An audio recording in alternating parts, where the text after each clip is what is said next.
Hello friend, UP TGT में आप देख रहे हैं धार्मिक आंदोलन, जो कि हिस्ट्री का सिलेबस में एक पार्ट है। धार्मिक आंदोलन के अंतर्गत हम लोगों ने देखा है जैन धर्म क्या है, उनके कितने तीर्थंकर थे। अब आते हैं हम महावीर स्वामी के बारे में कुछ जानते हैं। तो let start our video. Mahavir Swami, Jain धर्म के 24वें तीर्थंकर महावीर स्वामी। तो स्टार्ट करते हैं। महावीर स्वामी का जन्म कब हुआ था, क्या हुआ था, कैसे, सारी जानकारी हम इस वीडियो में देखेंगे। तो स्टूडेंट, महावीर स्वामी कौन थे? तो जैनियों के 24वें तीर्थंकर एवं जैन धर्म के वास्तविक संस्थापक के रूप में महावीर स्वामी को जाना जाता है। तो जैन के धर्म के 24वें तीर्थंकर और जैन धर्म के वास्तविक संस्थापक के रूप में महावीर स्वामी को हम जानते हैं। इनका जन्म 540 ईस्वी पूर्व में वैशाली के निकट कुंडग्राम में हुआ। इनके बचपन का नाम वर्धमान था। महावीर स्वामी के बचपन का क्या नाम था? वर्धमान था।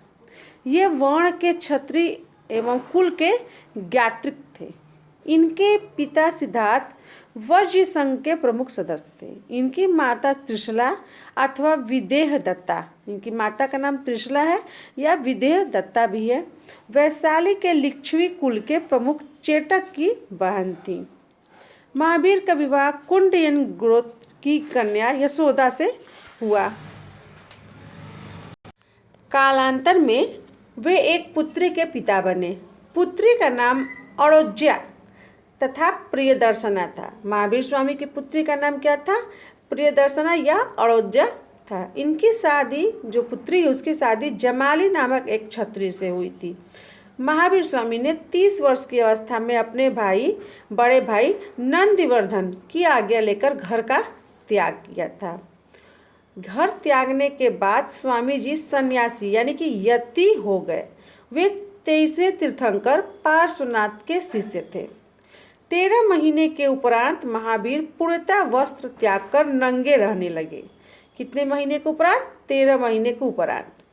आगे देखते हैं क्या होता है कि महावीर ज्ञान की खोज में नालंदा गए। कहाँ गए? नालंदा गए, जहाँ उनकी भेंट जो ही थी मक्खलीपुत्र गोसाल से हुई।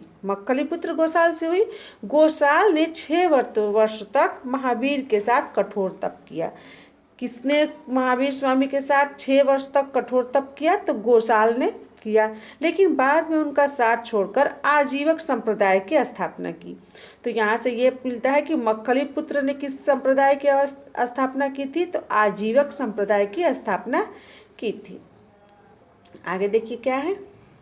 इस प्रकार 12 वर्ष तक लगातार कठोर तपस्या एवं साधना के बाद 42 वर्ष की अवस्था में महावीर को जिरबिका ग्राम के समीप ऋजुपालिका नदी के किनारे एक साल के वृक्ष के नीचे कैवल्य यानी कि ज्ञान की प्राप्ति हुई थी।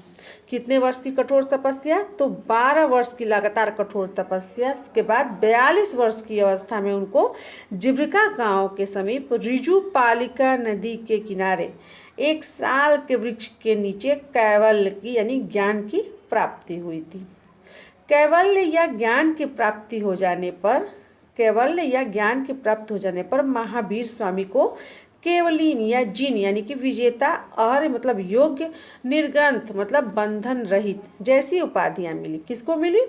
ये महावीर स्वामी को उपाधियां मिली। बौद्ध साहित्य में महावीर को निगंठनाथ पुत्र कहा गया है। जैन धर्म आचारंग सूत्र में महावीर की तपस्या तथा काया क्लेश का वर्णन मिलता है। किस ग्रंथ में महावीर की तपस्या और काया क्लेश का वर्णन मिलता है? तो आचारंग सूत्र में मिलता है। आगे देखिए क्या है। ज्ञान प्राप्ति के उपरांत महावीर स्वामी ने चंपा, वैशाली यानी कि मिथिला, राजगृह, श्रावस्ती, अंग, कौशल, विदर्भ, मगध आदि राज्यों एवं नगरों का भ्रमण कर जैन धर्म का क्या प्रचार प्रसार किया। आगे देखते हैं कि दिगंबर की मान्यता के अनुसार महावीर का प्रथम उपदेश कहाँ हुआ था? राजगृह के वितुलाचल पर्वत पर हुआ था। कहाँ पे हुआ था? वितुलाचल पर्वत पर हुआ था, जो कि राजगृह का था। कैवल्य प्राप्ति के बाद महावीर ने राजगृह सर्वप्रथम मेघ कुमार को दीक्षा दी। राजगृह में सर्वप्रथम किसको? तो मेघ कुमार को दीक्षा दी है। आगे देखिए, कुंडग्राम में उन्होंने दयानंद ब्राह्मणी और ब्राह्मण ऋषभ देव को दीक्षा दी।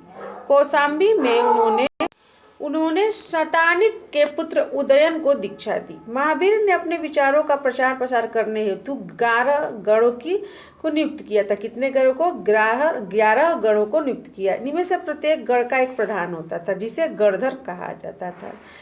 इस प्रकार गणधरों की संख्या भी 11 थी, जो सबके सब ब्राह्मण थे।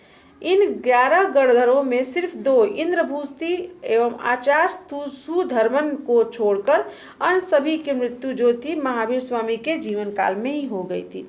तो जो गणों को इन्होंने नियुक्त किया था 11 में, उनमें से 2 थे इंद्रभूति और आचार्य सुधर्मन जो थे, ये इनकी मृत्यु जो थी किनको छोड़कर बाकी सभी की मृत्यु महावीर स्वामी के जीवन काल में ही हो गई थी। महावीर स्वामी की मृत्यु के पश्चात आचार्य सुधर्मन को जैन धर्म का प्रथम प्रधान बनाया गया। तो यहाँ से क्वेश्चन ये बन सकता है कि महावीर स्वामी की मृत्यु के पश्चात जैन धर्म का प्रथम प्रधान किसे बनाया गया था? तो आचार्य सुधर्मन को बनाया गया था। राजवंश का संरक्षण ही जैन धर्म प्रचार प्रसार का कारण बना। राजधर्म का संरक्षण प्राप्त था जैन धर्म को, तो यही जैन धर्म के प्रचार प्रसार का कारण बना। आगे देखते हैं, महावीर स्वामी का तात्कालिक वज्जी, लिच्छवी तथा मगध के राजवंशों से संबंध थे। ऐसी मान्यता थी कि मगध के शासक जो थे अजात शत्रु एवं बिंबिसार उनके संरक्षक थे। ऐसा माना जाता। उदयन भी एक जैन था। चंद्रगुप्त मौर्य भी जैन थे। चंद्रगुप्त मौर्य का पौत्र जो था संप्रति जैन धर्म के प्रति पूरी तरह समर्पित था।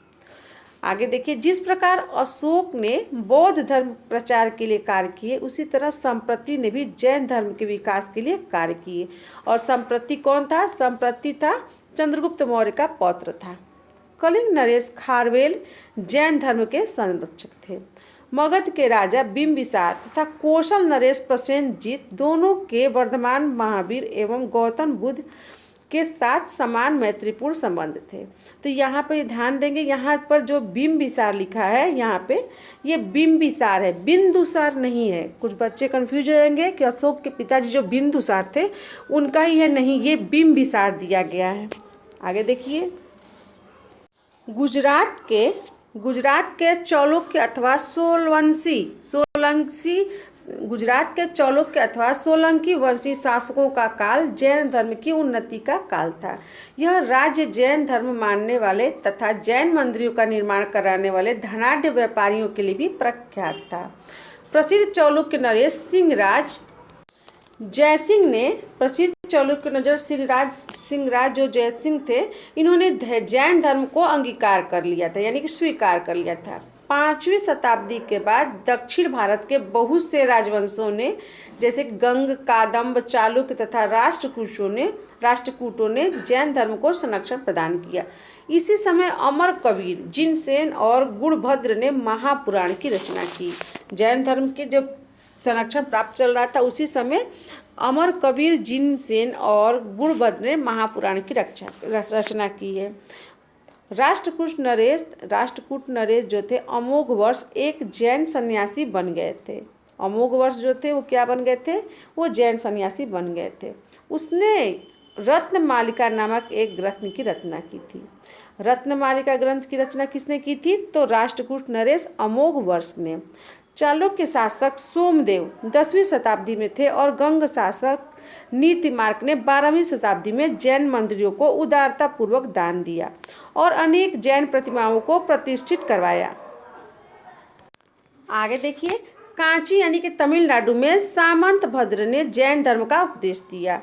कुषाण काल में मथुरा जैन धर्म का प्रमुख केंद्र था। जब कुषाण काल चला था तो मथुरा जो था जैन धर्म का प्रमुख केंद्र था। गुजरात के चालुक्य नरेश कुमारपाल जयसिंह सिद्धराज दोनों ही जैन धर्म के महान संरक्षक थे।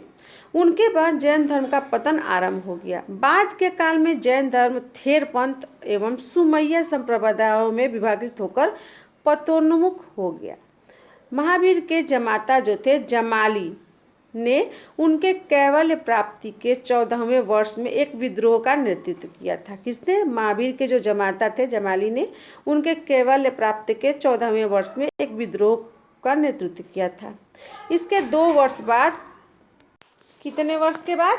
2 वर्ष के बाद तीर्थगुप्त ने उनका विरोध किया था, किंतु शीघ्र ही दोनों को शांत करा दिया गया। 30 वर्ष लगातार जैन मत का प्रचार करने के बाद 72 वर्ष की आयु में 468 ईस्वी पूर्व में राजगृह के समीप स्थित पावा नामक स्थान पर इन्हें क्या प्राप्त हुआ था? निर्वाण प्राप्त हुआ था। मल्ल राजा शस्तिपाल के राजप्रसाद में महावीर स्वामी को निर्वाण प्राप्त हुआ। कहाँ कब प्राप्त हुआ? किस स्थान पे? मल्ल राजा शस्तिपाल के राजप्रसाद में उनको महावीर स्वामी को निर्वाण प्राप्त हुआ। किस अवस्था में? 72 वर्ष की अवस्था में। कब? 468 ईस्वी पूर्व, 468 ईस्वी पूर्व में। अपने पूर्वगामी तीर्थंकरों पार्श्वनाथ द्वारा दिए गए 4 महाव्रतों में महावीर ने 5वां व्रत ब्रह्मचर्य जोड़ा। ऋषभ और महावीर के बीच आने वाले प्रमुख तीर्थंकर कौन कौन से थे, हम थोड़ा देख लेते हैं यहाँ पे। अजितनाथ, संभलनाथ, अभिनंद, समुतिनाथ, पद्म प्रभु, सुपार्श्वनाथ, चंद्रप्रभ, सुविधिनाथ, शीतलनाथ, श्रेयांसनाथ, विमलनाथ, अनंतनाथ, धर्मनाथ, शांतिनाथ, कुंथनाथ, अरसनाथ, मल्लीनाथ, मुनिसुव्रत, नेमिनाथ, अरिष्टनेमी एवं पार्श्वनाथ। तो स्टूडेंट, इसके साथ ही ये वीडियो मैं समाप्त करती हूँ। इसमें आप लोगों ने देखा है महावीर स्वामी के बारे में। महावीर स्वामी का जीवन काल हम लोगों ने देखा है, उनका कैसा जीवन काल चला था, उनकी जन्म कब हुआ था, उनको माता पिता कौन कौन थे, उन्होंने क्या क्या कैसे कैसे अपने जीवन का कैसे कैसे शुभारंभ किया, कैसे कैसे उनको कैवल्य की प्राप्ति हुई, कब हुई, हम सारा अध्ययन कर चुके हैं। मिलते हैं नेक्स्ट वीडियो में जैन धर्म के कुछ और प्रमुख टॉपिक के साथ, कुछ और महत्वपूर्ण बातों के साथ। तब तक आप मेरे चैनल पर बने रहेंगे, मेरे सारे वीडियो को देखते रहेंगे। अगर आप नए हैं तो प्लीज़ मेरे चैनल को लाइक शेयर सब्सक्राइब जरूर करिएगा, और हाँ, बेल आइकन भी दबा दीजिएगा, और एक प्यारा सा कमेंट जरूर करिएगा। बहुत बहुत धन्यवाद आपको ये वीडियो देखने के लिए। मिलते हैं नए वीडियो में।